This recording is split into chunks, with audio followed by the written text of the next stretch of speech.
In this video note, we should be using the Scribble project to investigate the documentation and code completion features of the BlueJ environment.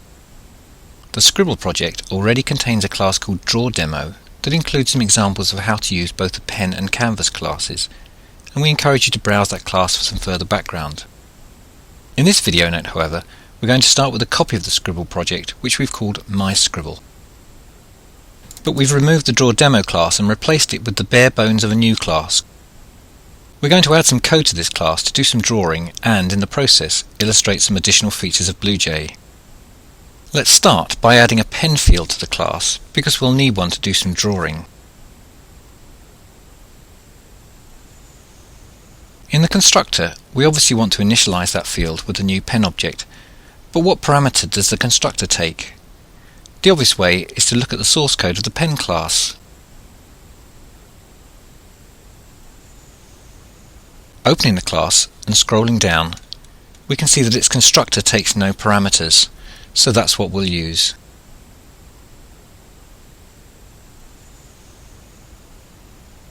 And let's compile as usual. Now we want a method to draw a line.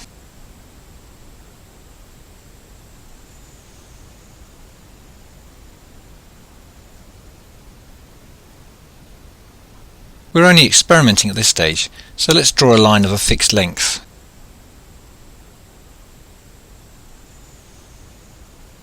What method from the pen class do we use to draw the line? Does it have a drawLine method, for instance? Once again, let's go back to the source code of pen to try to find out.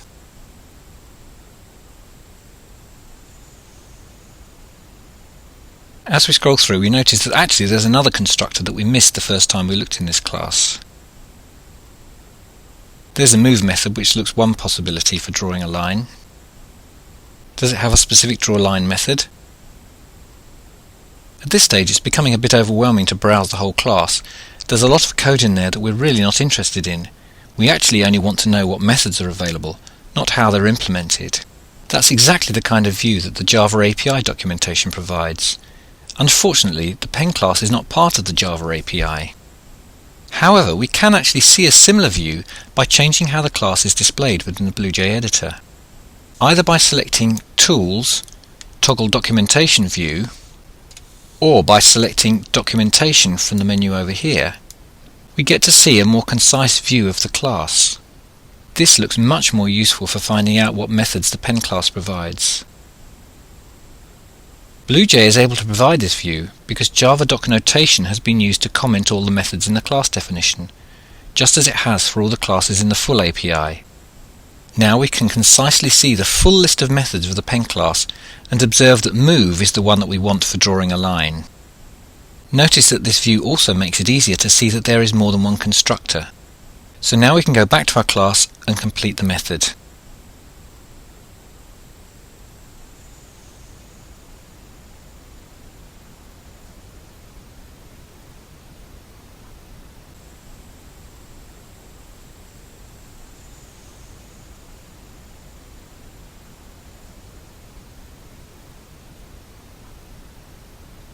That looks fine.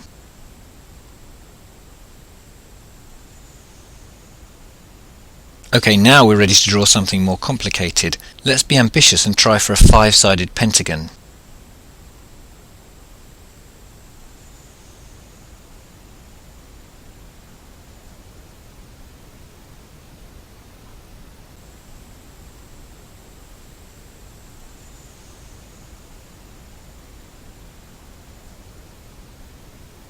This time we'll have the method take a parameter that specifies the length of the sides.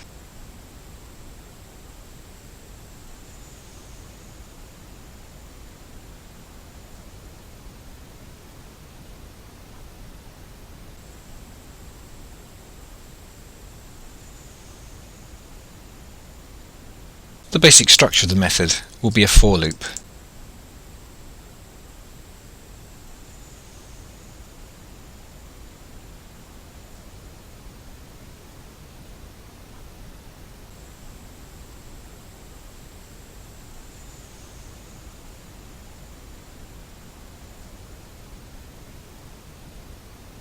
We know now how to draw each side. But how do we make the pen turn, ready to draw the next side? Once again, we could go back to the pen class and read the documentation. However, BlueJ offers an alternative. If we start to type the method call and then type control space immediately after the dot, we're presented with a list of methods that can be called on that object. The ones in bold belong to the pen class, but here we won't go into what the others are. We can see that the method that we want is turn, and we can either select it by scrolling down, or we can start typing its name. As we do that, the list is shortened to offer just those that match what we've typed so far.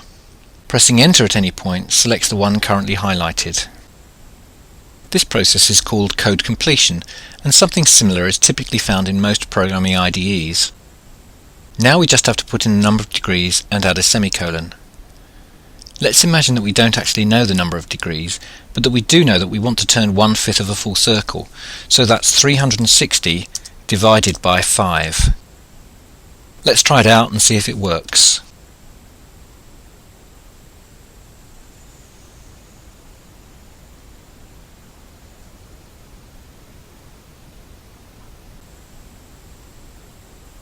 That looks fine.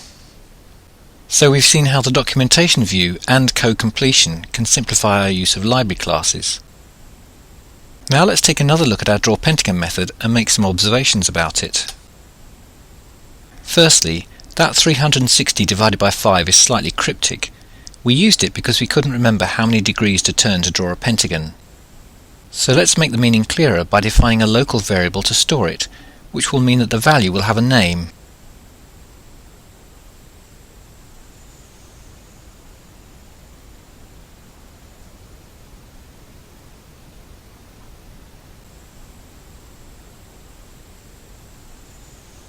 We compile as usual to check that we haven't broken anything in the process.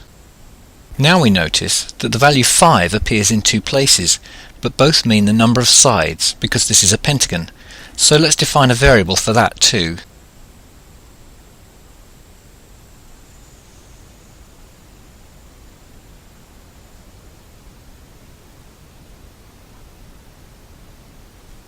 Again, let's not get overconfident but compile and test.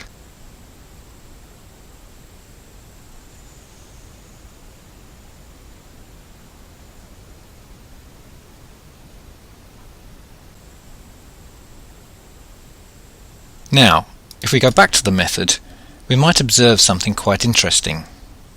The only part of the code that's making this method draw a pentagon rather than some other shape is the value of the sides variable. If we were to change the value from 5 to 4, say, would it draw a square? Let's try it out.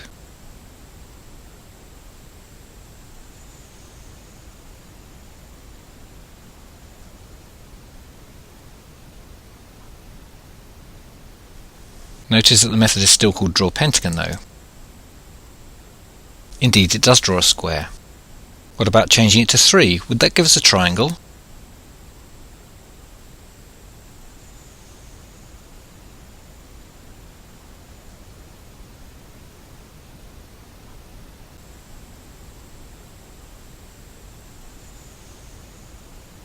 Indeed, it does. So what we have is a method that can draw different regular polygons depending on the value of one of its local variables. The problem is that every time we want a different shape, we have to edit the method and recompile. That wouldn't be much good if we wanted to draw different regular polygon shapes in the same program. It would be much more useful if the same method could do that for us. So we shall end this note with a teaser rather than a solution. Can you think of how removal of the sides local variable and a couple of simple changes to the method's header would turn it into a method that could draw different regular polygons? As a clue, one of those changes to the header would be to rename it. The exercises in the book should help you further with this.